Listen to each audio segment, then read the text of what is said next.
Welcome to Story Scaling by podcastvideos.com, where creators share the truth behind the content, the grind, and the growth. Intro music, please. Da-da-da-da-da. Ladies and gentlemen, boys and girls, friends and family, I am Bang with podcastvideos.com. This is Story Scaling, and I'm joined by an incredible guest, Adena White. Adena White, thank you for joining us today. Thanks for having me. I'm excited to be here. Yeah, I thought we were going to do a virtual thing. We are in person. You pulled up in person. Right. I love it. I'm glad you were here, and I'm like, I can just do this from my car. This is great. Great. So the way I like to start the show, I'm going to read this bio. Okay. And this is your opportunity to tell me you hit it spot on, or you should have said this. Right, Let's add this. Let's take this out. Okay. All right. It says Adena J. White, APR, founder and chief storyteller, Blackbelt Media, hosts Blackbelt Voices podcast. Today we are joined by Adena J. White, APR, accredited storyteller, founder of Blackbelt Media, and host of the Blackbelt Voices podcast. Adena has spent more than 15 years weaving culture, social change, and brand strategy into meaningful narratives that honor Black Southern experiences. Her podcast has earned national attention from Apple, Oprah Daily, and Vanity Fair, while she leads story-based campaigns for nonprofits through Excel by 8, a thoughtful communicator and a change maker. Adena is reshaping how communities tell stories and who gets to tell them. I think that's great. Yeah. Yeah? Is that spot on? It is. Blackbelt Media is sort of like, it is my business name. Mm-hmm. And so you have kind of two arms of that right now. You have the Blackbelt Voices podcast, which is the Black Southern culture and stories. Is how it started. And then, like you said, Excel by 8, the Arkansas Black Philanthropy Collaborative, those are some social impact organizations I provide communication support to through Blackbelt. So it's kind of like we're telling stories either on our own podcast or helping these social impact organizations tell theirs through I love it. communications. I love it. So when I love reading these bios because people deserve their flowers. Oh, yeah. You do. I think personally, I'm recently introduced to you, but I'm going back and doing my Googles and my research and my history. And I'm like, man, you have done some really, really neat stuff. And so whenever I read the bio, a lot of times the guest would be like, oh man, I've done that. Yeah, you know what I mean? It's almost like surprising. What stands out to you when you hear all of the things that are associated with Adena? That's a good question, because I know a lot of times we have imposter syndrome about what we do. And I was just at a event last night hosted by the Women's Leadership Network, and they were saying just show your receipts. Like, that's one way to combat imposter syndrome, is to show your receipts. And that's kind of like my receipts. Like, you kind of showed me like, okay, she did this and did that. And I think the better we can weave that story together about ourselves, I think that the more powerful we can be, because we see threads that we may not have seen before. So when I was first starting off, I probably didn't think my career at the Conway Area Chamber of Commerce would relate to what I'm doing now for these social impact organizations. But there's always these threads that we have. Sure. And I think we can just figure out what makes us tick. And I think I think that's kind of the heart of it, is figuring out that thing that's been consistent throughout your career. So there's so much in what you just said, and we can really go in one of two ways. I'll let you decide where. Okay. You spoke about imposter syndrome. Typically the conversation will build and then you will get into something like that. Right. But we can jump in right there, or we can jump in at when you started storytelling. Like, where did this even come from? I'll let you decide. Okay. Where we go. Let me start with the second part, because the first may come up in ways. Sure. But yeah, I didn't know what I wanted to be when I grew up. Like, it wasn't like I want to be this or that. But I was watching a soap opera called Days of Our Lives. And then Carrie Brady, she did PR for a hospital. Like, she did public relations for a hospital. And I was like, well, that sounds neat. So there was no Google. So the next day I went to school and I got the Occupational Outlook Handbook and looked up public relations to kind of read what it was. And I saw they made pretty good. And I was like, okay. So wow. Yes. How old are you at this time? I was probably about, 16, 17. Wow. Probably, maybe a little bit younger, like thinking about college, but like not really like I have to decide my major right now. But so I went to Arkansas Tech University in Russellville. Shout out ATU. ATU, go Wonder Boys / Golden Suns. I used to live in Russellville. Okay, yes. So I chose to major in speech communication, and then I added on journalism. And then, because PR was under journalism. So I did those two things. Thankfully, writing and storytelling was part of public relations, which I didn't know when I picked it in that book.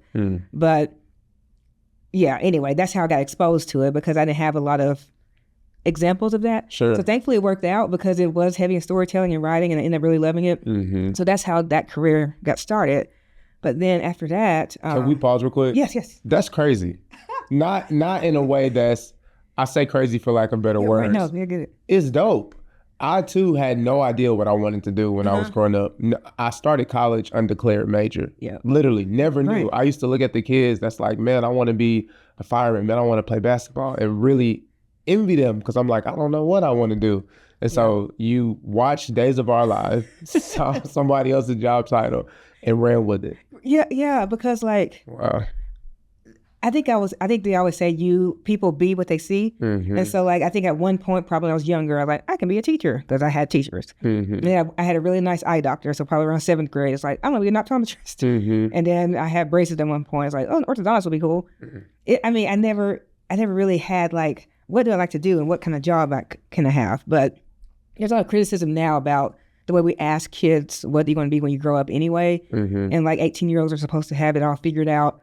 I mean, I think we're kind of getting away from that, and it's okay to be undeclared. So I'm glad we're there now. Thankfully. But at the time, it's kind of like, oh, I have to know.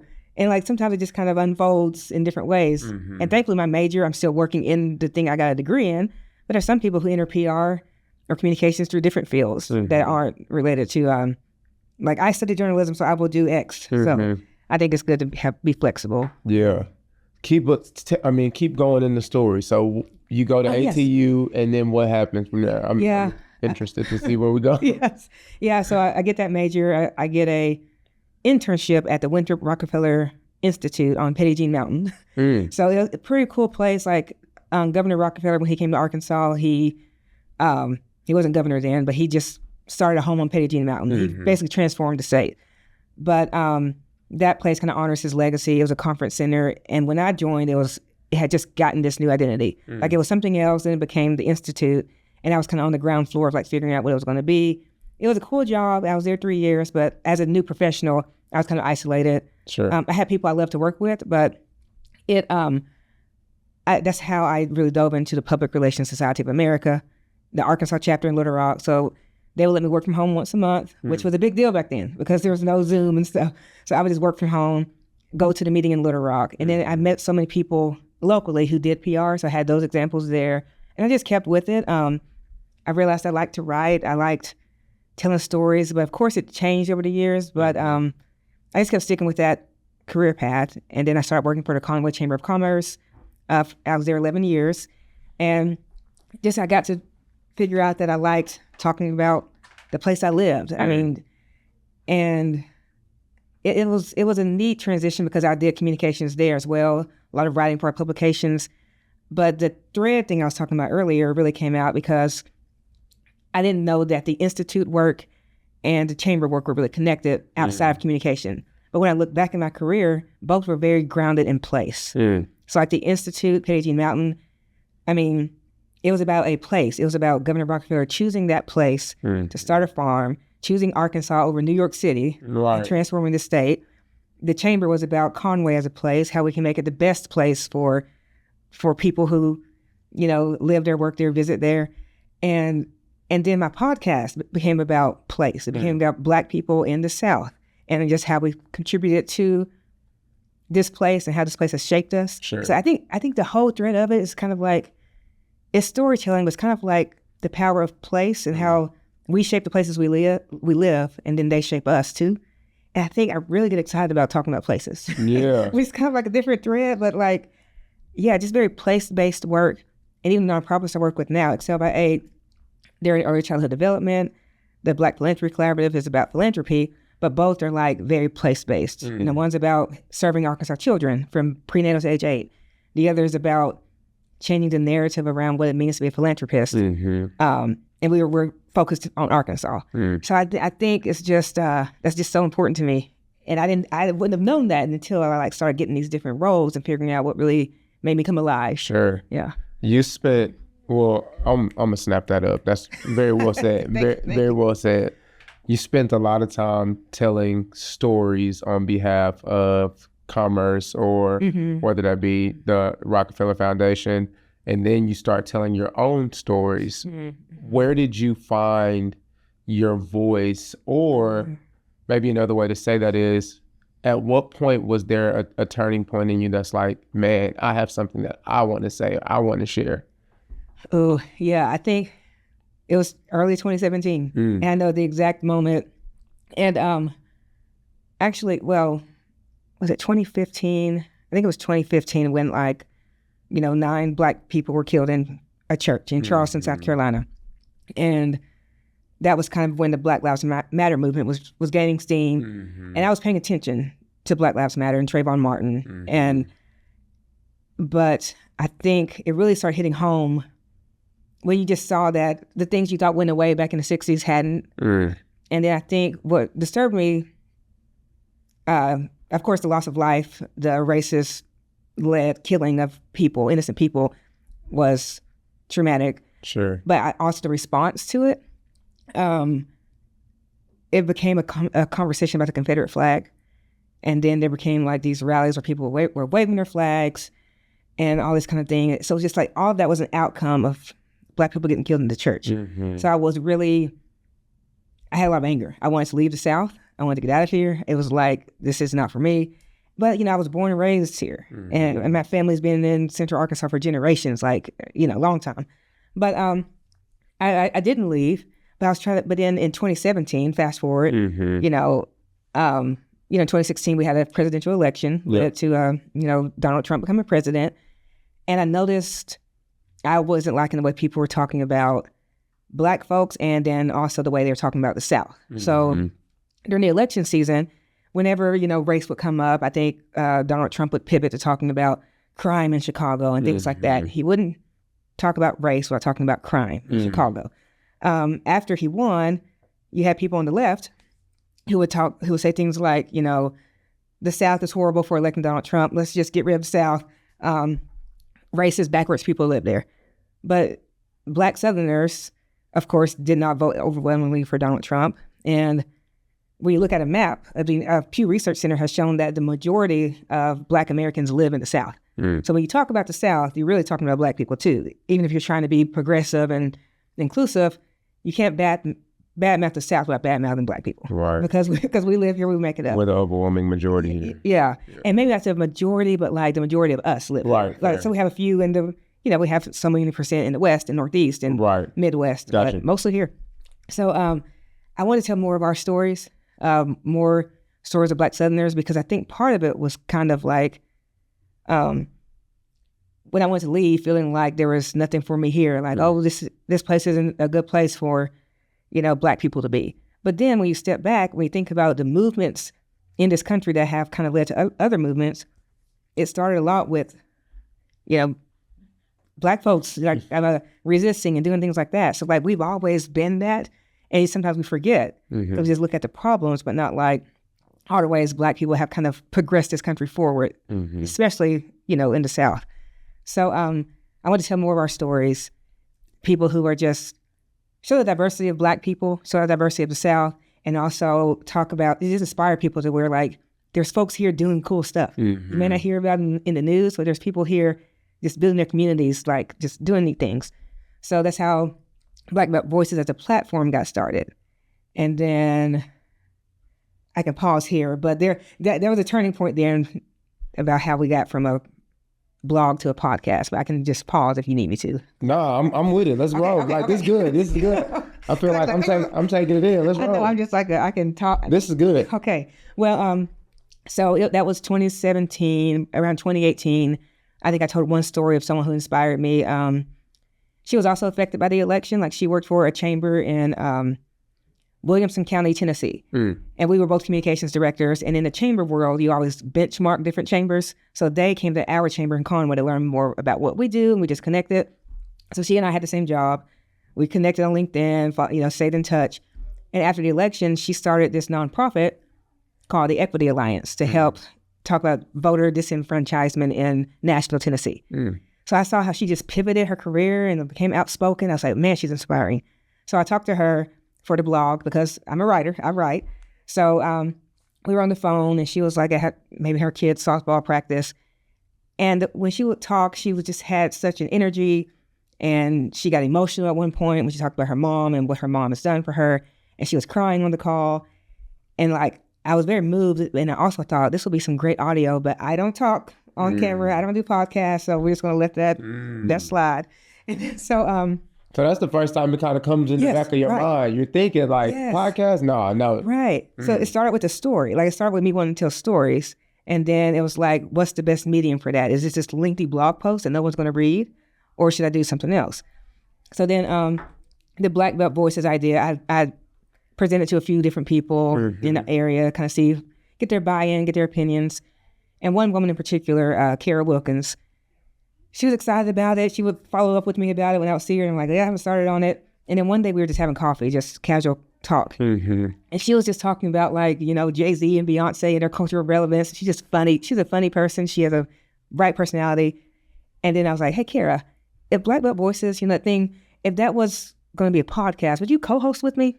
And she said, yeah, sure. So then that seed was planted. It's kind of like, put a feather in that.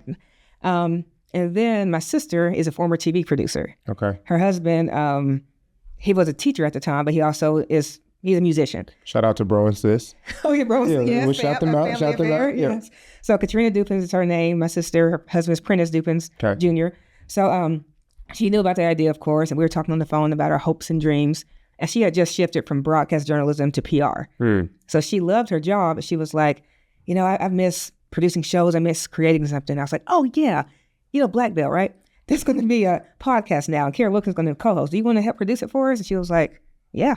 So then my brother-in-law, I was like, hey, I want like lift up your voice and sing, kind of with some trap music in the background. Can you make that work? And then he came up with some bomb intro music and outro music.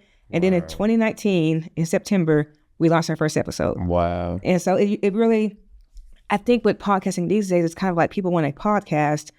But the way we approached it was we had stories to tell. And then we figured out the best way to tell those stories was audio versus written.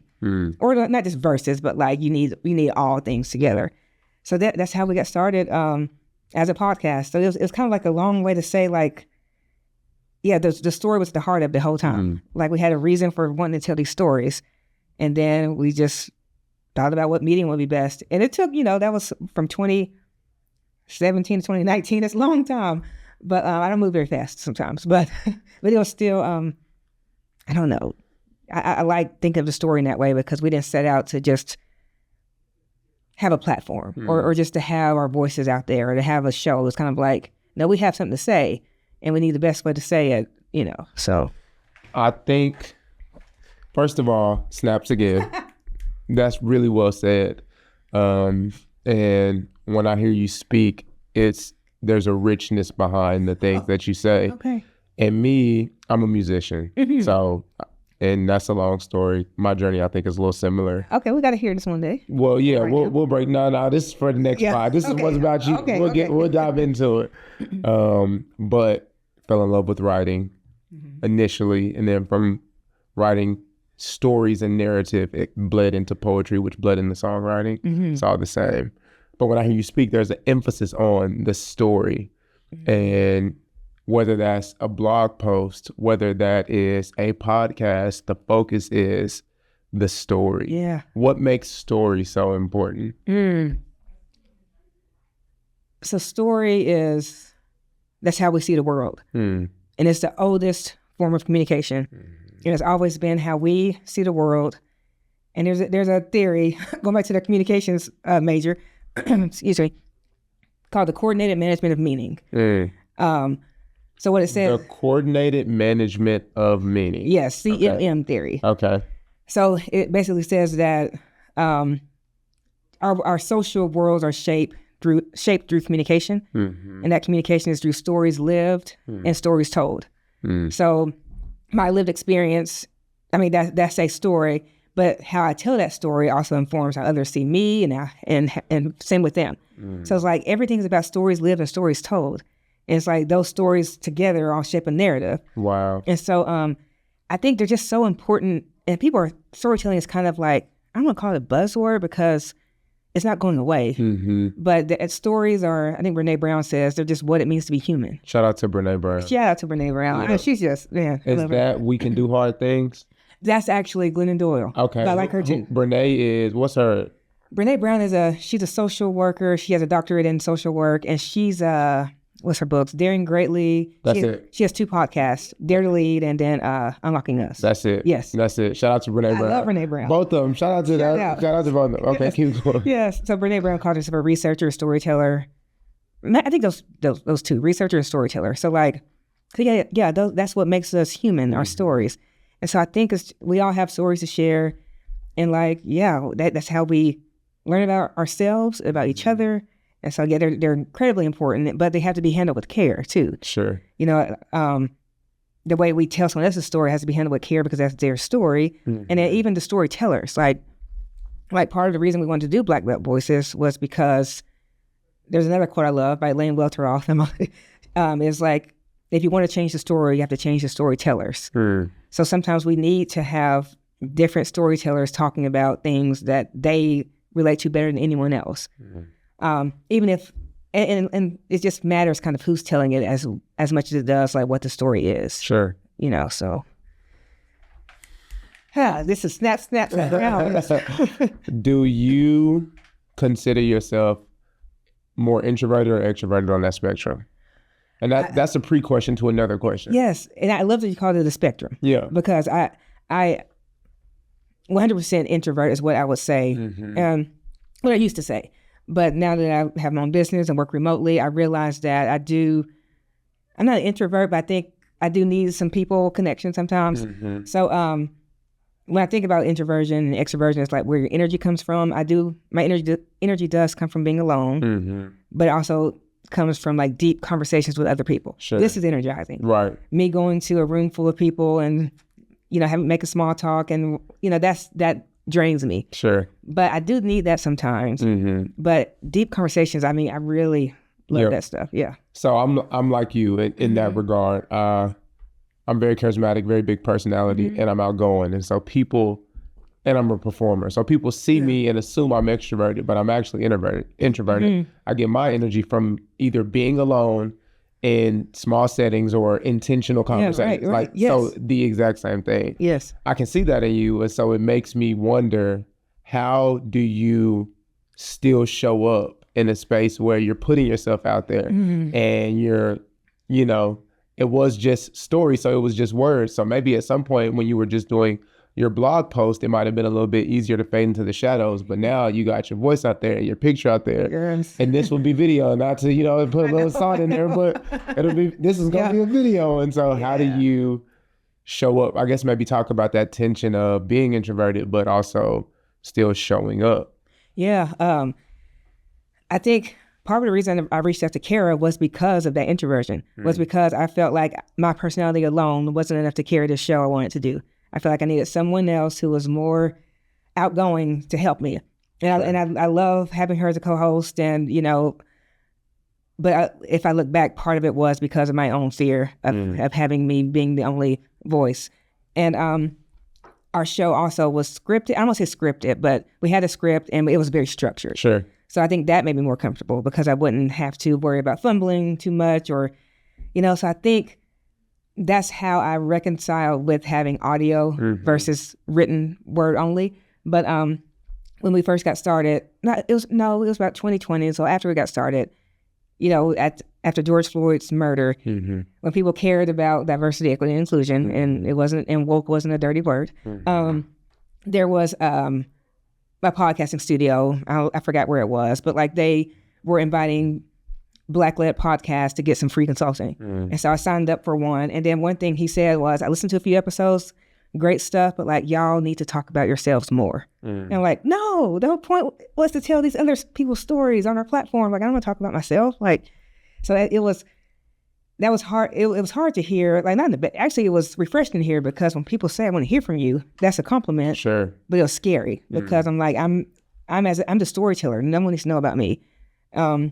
So that's something I always kind of thought about.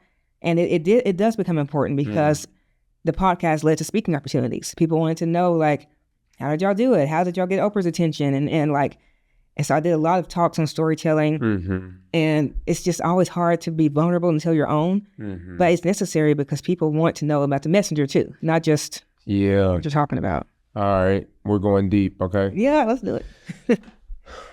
I, as a creator / storyteller, am currently facing the wall that I'm hitting because I'm having trouble being vulnerable. Specifically being vulnerable in a digital space. Oh, yes. You know what I mean? Showing up online. And it's interesting because when I came up, social media was basically just a highlight reel. People only wanted to see, particularly in music, and particularly in hip hop music. People only wanted to see like you doing some fly stuff. So the cooler that you were on social media, the better your chances of being seen, so on and so forth, like expanding your brand. Now it's reverted to the opposite because it felt so much like a show all the time. Now people are just begging for some genuine connection. Yeah. And so it's not as cool as you can be now. Now it's as open as you can be, as real as you can be. And so I'm kind of struggling with that personally because it's like, you can only be as connected to a person as you are willing to be vulnerable. And so I know that, but it's still just a kind of conflict. And so when this person tells you, put more of yourself out there, you know, you got to open up a little bit more. And you're like, oh no, I don't want to, do that. I don't want them in my business. Exactly. I don't want them in my business. Who are these people? Right. What do you say now to that person that's like me or someone who's experiencing something similar? Maybe they have something in them that they want to do. Maybe it's not a want. Maybe it's something that they feel called or compelled to do, but there's this fear of being vulnerable. How did you get through it / how do you work through it? And what would you say to somebody else that's working through that? Yeah, that's a great question. Back to Brene Brown, who's kind of like helped vulnerability become part of our lexicon a little more. Her research, she actually was saying that being vulnerable doesn't mean just telling all. It doesn't mean you have to tell everybody everything about you. So it requires courage, but you don't have to always just tell too much. Like you still need boundaries. So I think when we think about connection and vulnerability, I think we can still honor our boundaries, but then I guess be truth tellers, but like also protecting, because online can be a very horrible place. Sure. But that comment section. Woo. Yeah. Oh my gosh. Yeah.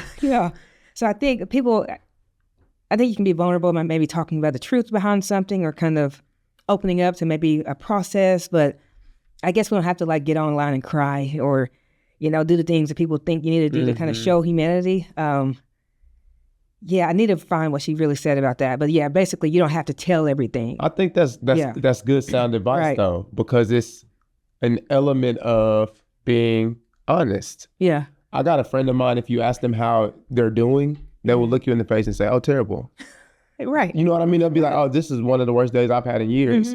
And when I first heard that, it rocked me. You're like, whoa. I'm like, dang, bro, like give me the automated, I'm good. Like I ain't That's right. But that's them being vulnerable and showing up. And because of that, it's changed how I respond to people. If somebody asks me how I'm doing, I'm like, oh, I actually stop and I think about it. Yeah, right. And it's not necessarily a tell-all or me divulging all of my business, but it is me being vulnerable and honest in that moment.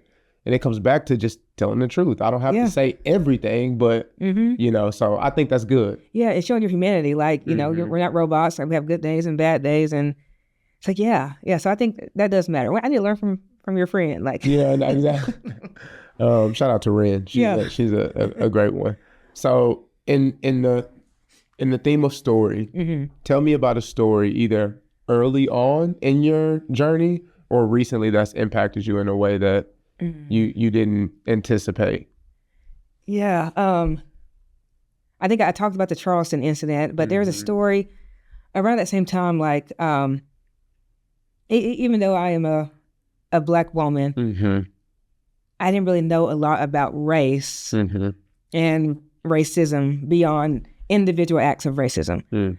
People I went to school with saying the N-word or a Confederate flag. But after the Charleston massacre, I got to where I was craving knowledge about race. Like I was following people on Twitter, different people on Twitter. I was changing like the books I was reading because I felt like I was behind a little bit because I grew up in a small country town. The only Black people there were like family members and stuff like that. I graduated with 32 people. So just very small, very, very Black community I was a part of. Like my family's huge. Like, I have a huge family, extended family. Sure. We all went to church together. So I had that. But like just having education on the history of race in America, systemic racism, learning about James Baldwin, and reading his work, that's something I didn't get. That's an experience I had in high school or college. And so I had to kind of self-educate. So there was a workshop I went to. It was a workshop on race that was hosted by an organization in Little Rock, Arkansas Public Policy Panel, I believe. So they brought in a speaker, I believe he's from New York, and a national speaker named Glenn Harris. And he was over this Social Inclusion Institute or something like that. Yep. So a story he told, it stuck with me and it sticks with me to this day. But he was trying to explain equity in a way that made sense. So he used an example called Streetlights in Seattle. And if you Google that, you can read the story, but I'll try to summarize it. But I think there had been something happen in like a Black neighborhood in Seattle, which is mostly white, but there was maybe an incident where some people were killed or something. And so like the city officials, the mayor, they drove around the city, that part of the city to kind of see what was going on and stuff. And then they noticed that all of the lights, the street lights were out in that city. Like had a lot of light bulbs out. And then I think someone said, why are all these light bulbs out over here? And then they said, well, because to fix the light bulbs, you call in and then someone comes and fixes them. But then to encourage equity, what they did was they just made a note of the life expectancy of all the light bulbs and changed them on the schedule, which is just think about how small that is. But the reason it was so powerful was because everyone was happy. So you know who's the most happy about this change? The residents. The residents in the other parts of town, the more affluent parts, who weren't afraid to interact with government, and because they had to call as much. They didn't have to pick up the phone every time a street light was out and say, hey, come fix the street light. Like they knew what to do when the street light was out. They weren't afraid of interactions with city officials. They spoke English. They were well off enough to kind of care about the street lights, But that part of town, they probably want to interact with city officials. Some people didn't speak English. So it's like once they had the most vulnerable in mind, that change affected everybody. It helped everyone. But let's say they would have just started with like, how can we make these people happy over here? Like, how can we make the people in the richer part of town happy? They wouldn't have had that solution. Right. Because they would be just being like, oh, we can make it easier for you to call. How about you can text the number? Like we come up with solutions, non-creative solutions when we don't think about everyone. So when you think about the most vulnerable, you think about everyone. If you think about those only at the top, you only think about those at the top. There's no trickle down. So that I love that story. It was so beautiful because it was such a simple solution to a huge problem. And and the streetlights themselves didn't cause the crime, but it probably encouraged it when like there's more cover of darkness. You don't feel safe going out at night. And so I think maybe the place aspect made me love it. Their approach to problem solving made me love it because it wasn't in your face like, we got to help these people over here. So what can we do? Right. It was just like a simple thing that made sense. Like looking back, you're like, why wouldn't you just change light bulbs on the schedule? Why would you make people call? But you wouldn't have come up with that solution without thinking about who was most affected by it. So I love that story. It just like when I think about it, I just get excited because it's just one small example of what happens when you do that. Yeah. You said something. When you think about the most vulnerable, you think about everyone. When you think about those at the top, you don't think about those at the top. Yeah. Yeah. So it's hard to kind of, one example is like when you think about someone with a disability. So we all use elevators, but elevators were intended for people who could not take the stairs. But we all benefit from it. So because disability justice folks long time ago decided that buildings should be ADA compliant and made that possible, we all benefit from having an elevator when we have a bunch of luggage to carry. When we have boxes. Never thought about that. Right. It was like, and they were made for a vulnerable population, but we all benefit. Well, if they were like, how can we make stairs better? That would get you nowhere. But when you think about how can we make this building more accessible for everyone, you have a solution that you didn't have before. So it's like, I love that stuff. Yeah, I know. I just, and you don't think about those things. And those are the types of ways I want to solve problems, think more systemically. I think in terms of systems, but it's hard to do. But then when it happens and someone gives you examples of it, it's always so simple. But then I think you just have to think about all the parts of the system and how they all work together. But I just want to be that type of problem solver and that type of thinker. And it takes practice. But that's just how that story from Glenn Harris really inspired like how I want to show up when it comes to thinking about problems, thinking about how to make society better, so. It's interesting because a lot of times the stuff that's easy to do is also easy to not do and not think about.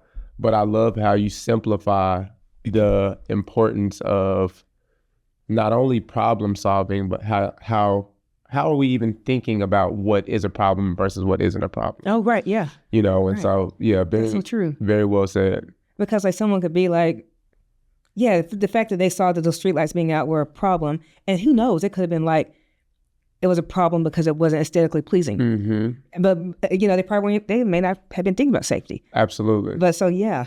Well, I think if it doesn't affect me directly, I'm less likely to think about it. And I feel like, I don't know if I'm unique in that, right? I think a lot of people are like that. And so, again, it's just really encouraging to hear you talk because now there's a challenge of how can you see beyond just self? Yeah. Like you're saying, somebody is looking at them streetlights like, oh my gosh, it's so ugly. I need my city to be a vibe, like fix these lights. Exactly. But it's like, nah, somebody on that side of town is actually experiencing a lot worse than just something not being aesthetically pleasing to you.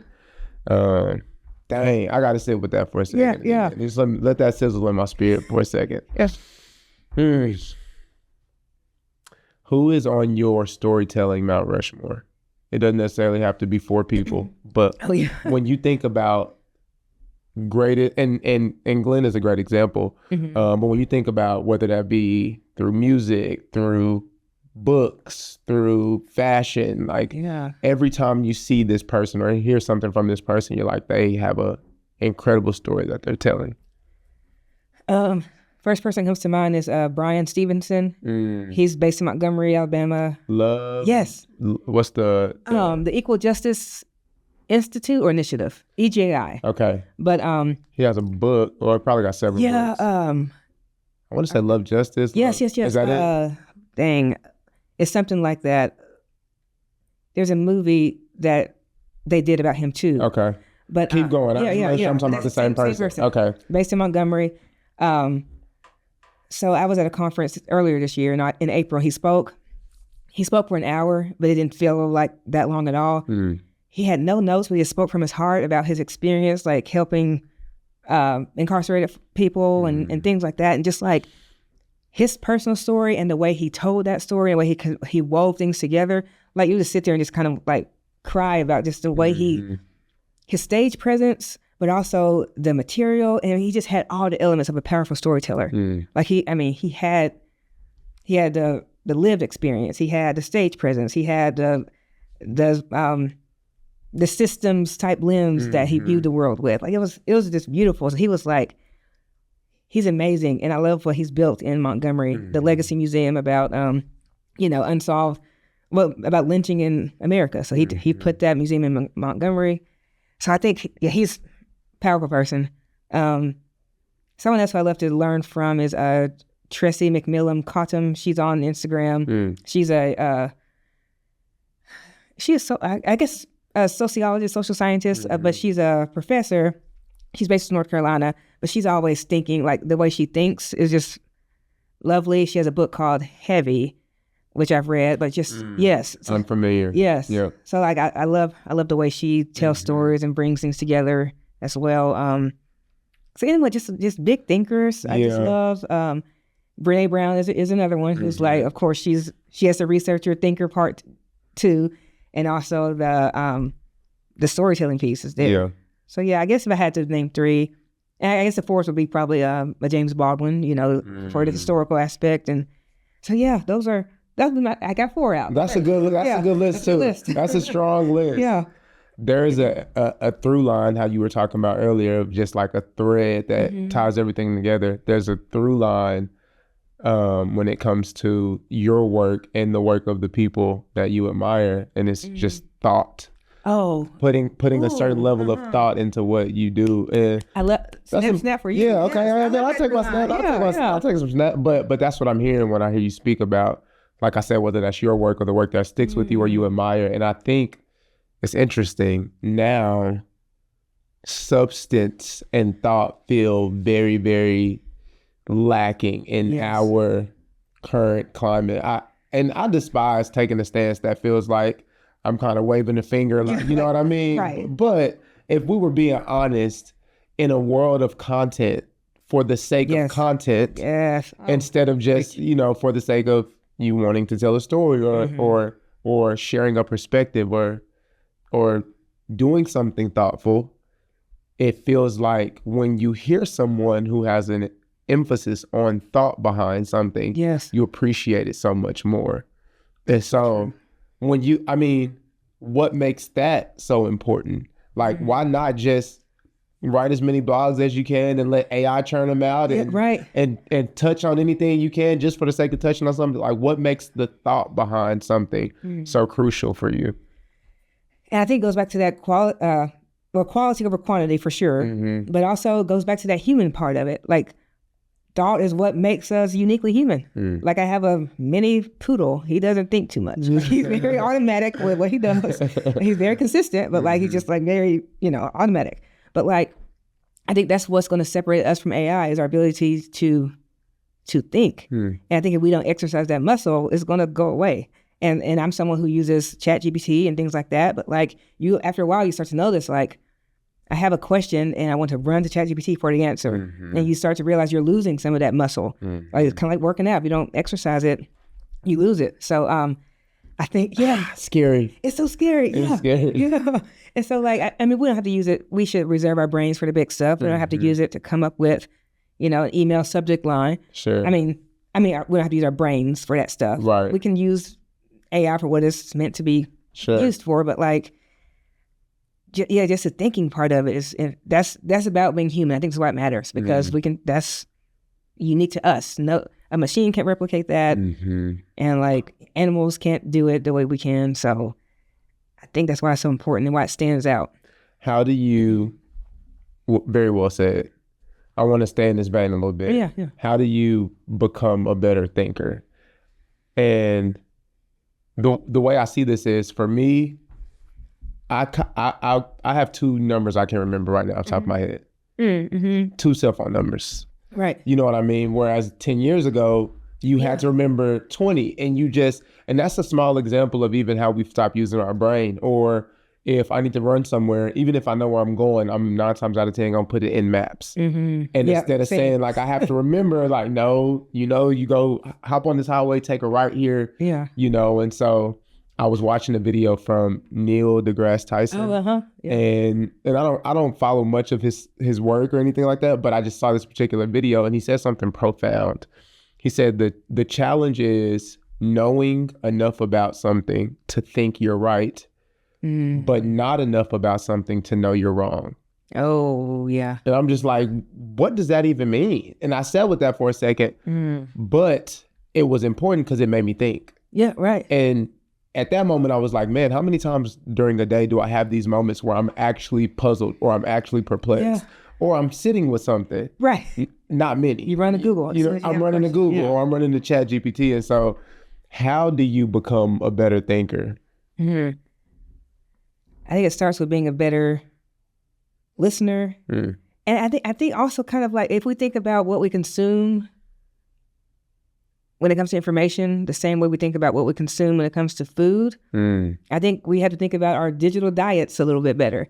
Like, how much junk are we putting into our bodies? Our minds. So like, how much, how often are we scrolling on Instagram and seeing a bunch of junk and then not picking up a book and reading something that some thinkers put together? And so I think digital diet. It's probably out there somewhere, but I need to dive in this more, because I just thought about putting it that way because that is what it is. My first time ever hearing that. Wow.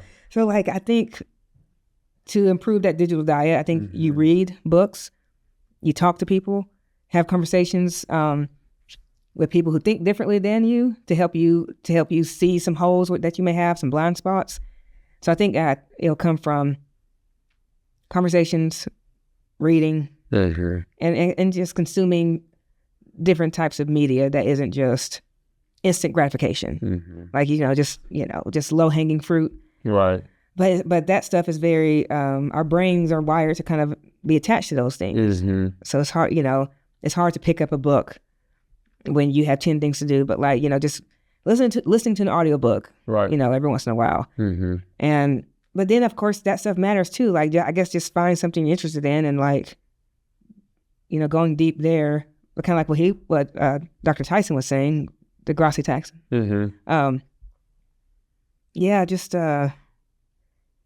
Just consuming things a little differently. Maybe because there's so much information. Like you were talking about not remembering phone numbers and maps. In some ways, I'm glad I grew up in this time because I'm directionally challenged, probably because I haven't exercised that muscle. Right. But in some ways, that's the benefit of technology is that we're not having to remember trivial stuff like that. But then it also shows you how dependent we are on it. Right. So when, like one day, I think my phone wasn't working. Something was happening and I didn't have access to maps. Oh yeah, AT&T was down. And I was just going somewhere simple. I'm like, I don't know how to get there. And so, it showed me right then, like, man, I have a problem. I mean, I'm old enough to remember having to go, my mom used to go to MapQuest. You remember MapQuest? Print off the directions. And print it off, like legitimately. We would go from Arkansas to Florida with the printed map. You gotta, okay, we got off on this exit in Tennessee, flip the page, and I'm just like, they had to exercise that muscle and use that part of their brain. And so I agree with you. Just like anything else, there's a tension, right? Like if you're using it to help you, come up with what you should eat for the week, I'm trying to, great. You know what I mean? Like that or email subject, great. Yeah. But like I said, I'm personally trying to lean into, man, how can I use my brain a little bit more and exercise it and be a better thinker? Yeah. Because confirmation bias is an interesting thing in, our time because you got algorithms that feed you only what you want to see. And like, you think because it's coming up on your page, like it's right. It's like, nah, it might just be what you are used to seeing. So diverse perspective is important too, like you said. Yeah. And that's so hard because like, I don't know. You want that community, you want to learn more about what you like. But yeah, it's very true because it can be dangerous to only have those ideas. In some ways it can protect us. Like if I'm not getting a bunch of, I don't know, racism or patriarchal stuff. Like, yes, that's good. But sometimes it's good to know what's out there. Who you're dealing with. So it's hard. And even music, like you like a certain type of music, you listen to it, you're only going to be exposed to that music. And I mean, I know you like music, but I'm someone who kind of listens to the same old stuff. I like what I like. If I have a new song, I like play it out till it's boring. That too. Yeah, so I'm not one to ever find new music, but that it kind of limit. We can't really do that as much anymore. Yeah, because I mean, you hit the nail on the head. Perspective is so important. Why Blackbelt Voices? Well, when I was trying to think of a name of this platform that focused on Black Southerners, I wanted to think of something that kind of represented us in a way that wasn't too stereotypical, but that also showed that what we were talking about, a population. So I was just Googling. I was searching like terms that kind of meant like, came up with Black in the South, and I came across the Black Belt. It was 2 words, and it's I should have known this, but like I'm in Arkansas, but like Alabama, they use Black Belt for a lot of things. Like they have a Black Belt region in their state. So it basically is there's different takes on where the name came from. Sure. But the general consensus is that soil was rich and dark, and it was fertile ground for growing crops. So when you had enslaved Africans work in the soil, they continued to live there after emancipation. So then it became a double meaning. So like the soil was dark, which is the original meaning, but then it became to mean the Black folks who lived there. And so like there's a crescent-shaped region across the South, and every southern state, I guess former Confederate state, has a black belt county. And some people say it's where the black people outnumber the white people. So when you, I guess that's kind of how they define it politically. Because if you look at an electoral map by county, you'll see the South has a bunch of red, but there's like a blue swath because black people tend to vote Democratic. So you can see that through line there. Right on. So the name is a double meaning. So like I kind of felt a little guilty for taking it because I'm like, well, we don't really call ourselves, the Black Belt in Arkansas, but I just expanded it to mean Black Southern people. Love it. Yeah. Yeah, and so I squished the word together and made the B lowercase just to kind of make it a little bit different. Yeah, also my mug, the way, Fire. So like we're not the Black Belt proper, but we are Black Belt in a sense we're talking about Black people in a specific region, kind of like Bible Belt, you know. So it's like Black Belt. I like that. It's an homage. Oh yes, right, yeah. What's an underrated Black tradition? Oh, Southern Black tradition. Yeah, right. What is one underrated one? Trying to think of something that goes beyond what we see online. Like, the phrase invited to the cookhouse becomes so well known. So I'm trying to think what goes beyond that. But I think that just came to my head. I'm trying to think of mine. Yeah, you think yours too.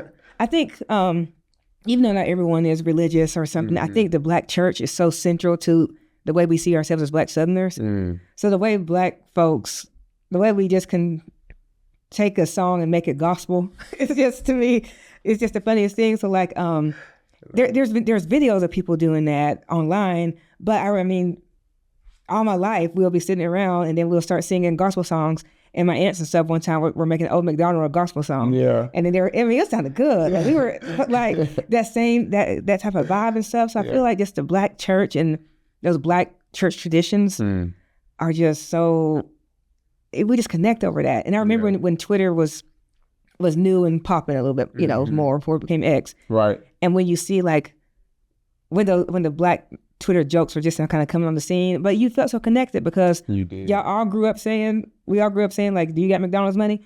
And like they became like, sometimes we think we don't have a culture as Black folks because we don't ever think that. But like when you look at people like Black people from the islands or Africa. For sure. Yeah. And our is very well defined. Yep. I think we're able to see how it translates across families and stuff. There was a documentary that, well said, I agree with that wholeheartedly. There was a documentary that came out recently. I forgot, I didn't even watch the whole thing, but there was an excerpt on there where they talked in depth about Black Twitter. And they talked about how it's exactly that. It's almost a larger family, a digital family reunion, so to speak. And it's like, dang, that y'all got up on Saturday morning too and like cleaned up your house like every Saturday, right, and gospel was playing on Sunday. And like, all of these different things. And it's just like, man, I haven't felt so seen, you know what I mean? And so I love that. I think for me, I would say family gatherings. Yeah. I think that's underrated. When I grew up, it was all the time for any little reason my family found to get together. Like whether it was birthdays, whether it was, Thanksgiving, you can name anything. My family would pack at my great grandmother's house and everybody just get together. And now I'm at that age where I'm the uncle. So we got to plan to get together. And it's just like, it's not happening quite as much. And I don't know if my family's unique in that. I think it might be a generational change thing. Yeah. Where, when do you pick up that baton? And it's just like, the matriarchs and patriarchs are getting at that age where if we want gatherings now, we got to plan them and we got to buy the food. And so. That is like, it just happened. It's just a shift. Like our last reunion for one side of my family, I forgot when it was, but my aunt at that time was saying like, well, it's up to y'all to kind of take it over. And I don't think we've had one since. Because it is hard to, I don't know, we're more connected than ever digitally, but like when it comes to that kind of thing, it's not happening as much. Yeah. I saw, speaking of Black Twitter, a tweet a long time ago that's like, dang, who's gonna be the pastors? You know what I mean? Right. Like we getting older, like who gonna be the doctors and the teachers? Like who gonna be the pastors? Like is that that's us? True. And that's just you never think about Who's that. The pastors. So. Yeah, one more quick thing. Yeah. I think is, I forgot what it's called, but it's like the word be. I saw this as a tweet, and somebody did a study on the word be. So like, we always talk about African American vernacular English, formerly known as Ebonics. Right. Like it's not a speak properly, and that's not real language or whatever. But I think it is called the colloquial be. But anyway, they did a study on some children, and then it cracks me out. Here's another story I love. The question was, they had two Sesame Street characters, Cookie Monster and Elmo. Cookie Monster was just Cookie Monster. Elmo was holding a cookie, I believe. I hope I'm not getting this wrong. But then the question was, who be eating cookies? The white kid said Elmo, because Elmo had the cookie. The black kid said Cookie Monster because, habitual be. That's what it is. Because it's like Elmo is eating a cookie, but Cookie Monster be eating cookies. And it's such, like, even that phrase, like, people kind of like, we've been taught, like, you want to speak properly or whatever, but like, we've been taught, like, there is a rhyme and a reason to, like, African-American vernacular English, and people are borrowing from it and claiming it to be, that's how Gen Z talks, or that's how, but like, that is I love that, because it really showed that there is a pattern of speech to this, just like any other language. Absolutely. So like, if you say, she be running, that means she runs consistently. Right. It doesn't mean she ran today. Right. So it's like, it's so powerful. I'm like, I just love that, because I think that's a Black American type thing that that's underrated. Absolutely. I think I appreciate you saying that. Sometimes it feels like there's pressure to justify ourselves. Right. Yes. You know what I mean? Or prove ourselves. And you hear the cliche, what's understood doesn't have to be explained. We could have a conversation and we get it. If you like, he be whatever, he be playing, he be gaming, he be tripping, he be tripping. Right. They're like, we already know, like, there's nothing. But then you get to a point where it's like, even sometimes within our own culture, why do you talk like that? And then don't be a person who is educated and Black, because my mom taught me how to speak a certain way and enunciate, but also he be tripping. Sometimes you need it. Like I said at home, like she be like, it's emphasis. Like you're showing it's a habit. And a one-time thing, he be tripping. Right. So yeah, I love that. I love it. Yeah. Language, underrated Black tradition. Right.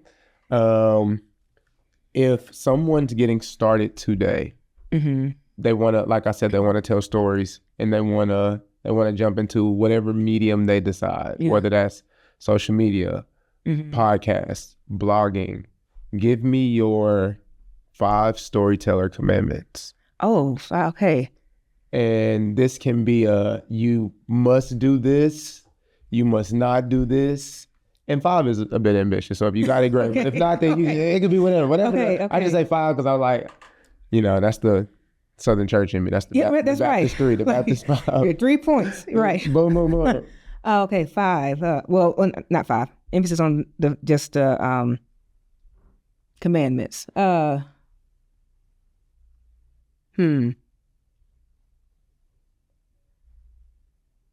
go with what I said earlier, kind of like honor the person's story. And whether that means getting permission to share it first, respecting what they share. That's probably the first thing. Doesn't mean we can ask questions or ask why, but just honor their story and what it means to them. Even if it's your own, honor your story. Yeah. I guess that's a good point. Yeah. I guess the second would be to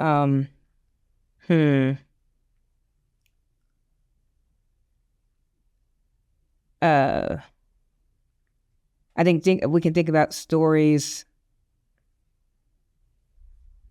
as part of a larger system. So when we think about narrative, like a story would be a stone, and the narrative is the mosaic. So a lot of stories together form a mosaic. A lot of stones form this mosaic, which is the narrative. So I think we always think about stories in a very positive way, because they are what it means to be human, and they do shape who we are, but they also can be damaging. So we can see that now in the political world, the way stories are being told about American history or not being told about American history. So I think stories are part of a larger system, and they matter. So, if there's a story that we're elevating and not elevating others, we're using those stories in a manipulative way to paint a picture that we want to be painted. So I think stories are part of a system that can be used to manipulate, or they can be used to make things better. And so I guess a sub point would be stories are powerful. So not just powerful and like yay for stories, but also like they can be pretty damaging too. Yeah. Just the things we tell ourselves. And so I guess the other thing. So I guess if I was giving advice to someone, use them with care. So think about how that story is advancing a narrative, a dominant narrative that may be harmful to some people. So if the story you're telling, think about the ways it can help and harm, and who benefits from that story. Goes back to seeing the vulnerable. Yeah. So like, who's benefiting? And anytime we hear a story, just thinking critically about them, who benefits from this story and who's harmed from this story. Because there's always going to be, not always, but like for social impact type stories, there's always going to be an answer to that. Someone's going to benefit and someone's going to be harmed. So I think thinking of that as we build platforms and get people on the platforms, like this kind of what kind of platform we're trying to build, what kind of world are we trying to create? Because stories shape our worlds. And so we have a lot of control over how that looks. And some people know that and they use it in ways that are not good. And some people use it, to better society. So, yeah. That Baptist 3 is good. Okay, we'll start with 3. You keep going if you want. No, I think that's it for now. If someone comes up. It's a lot to just sit with. That is a lot. Honor the person whose story you're telling, even if that's your own. Handle with care. And then there was something that you said in between there. I'm trying to figure out how to word it, but it was so rich. Stories are systems. Mosaic. Yep. Stories. Yeah. That's it. Stories are system. I was going to say mosaic. Yeah. Stories are a part of a larger system. Yeah. That's great. Yeah, that's great advice. Oh, good. Yeah. Last question. Okay. Let me see. Let's jump in here to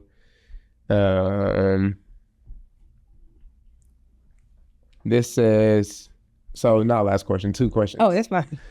The snack that gets you through a long editing session. Oh. Like, what is something where you're like, if I just need to power through, is it Lay's chips? Are you? Yeah. What's the go-to snack? I'm someone who loves some good processed meats. Like, I try to eat them too much, but like those little protein packs you get from Kroger, I like. I don't know if it's Hillshire Farm or whatever, but they have the meat.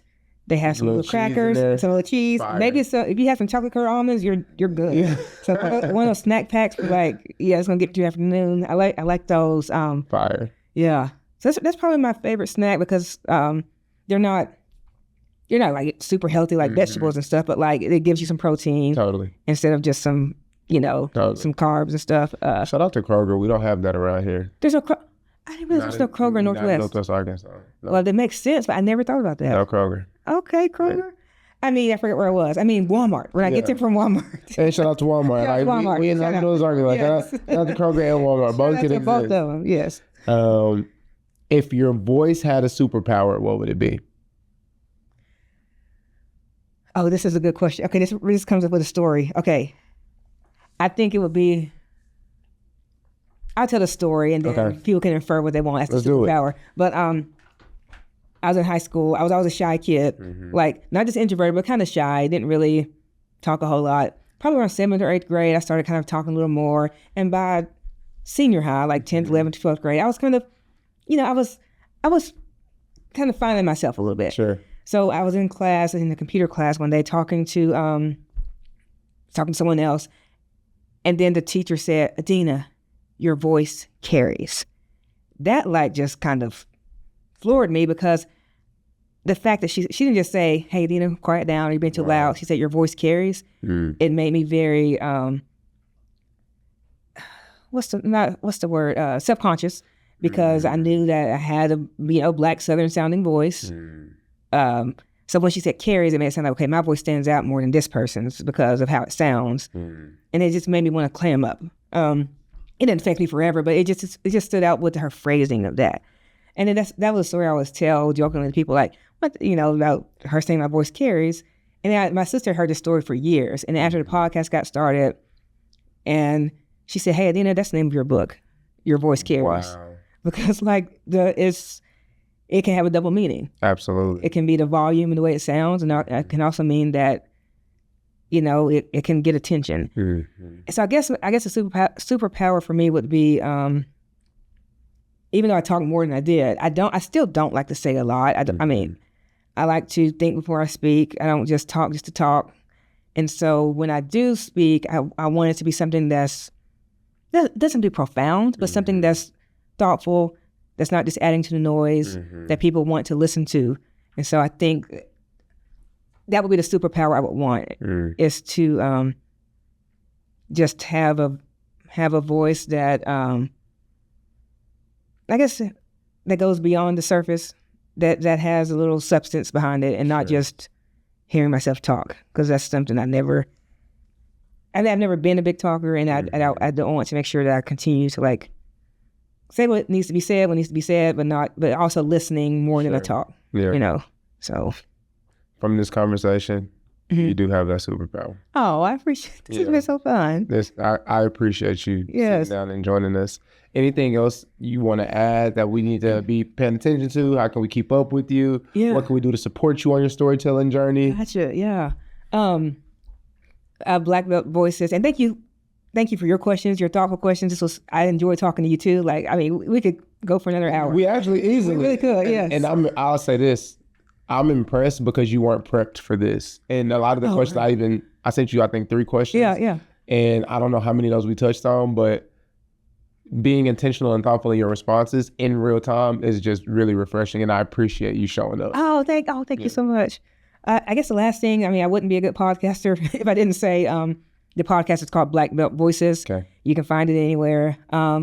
You may see our last episode came out about a year ago. We're not the most consistent, but I think there may be we have a 40-something episodes, so there may be something good there. So yeah, that's where you can find the podcast and that side of the work that I do. Mm-hmm. And we'll bring it back one day. And I guess I'm grateful to be here at podcastvideos.com, because it's impressive studio, and even just y'all's approach to talking about story and helping people get their stories out there. I think it's very important. So I'm glad to kind of visit the place and learn more about all the cool things going on. Thank you. I appreciate that. Very cool. Whenever you've told amazing stories, and now you're living out your own story. And so whenever you're ready to jump back into it, we'll be ready. Let's do it. All right. We'll have to get you on Blackbelt Voices when I ever come back. That's what I'm saying. Whenever you jump back into Blackbelt Voices, we'll be ready. Yeah. Yes. We appreciate it. Thank you for joining us. Thank you so much. Good to be here.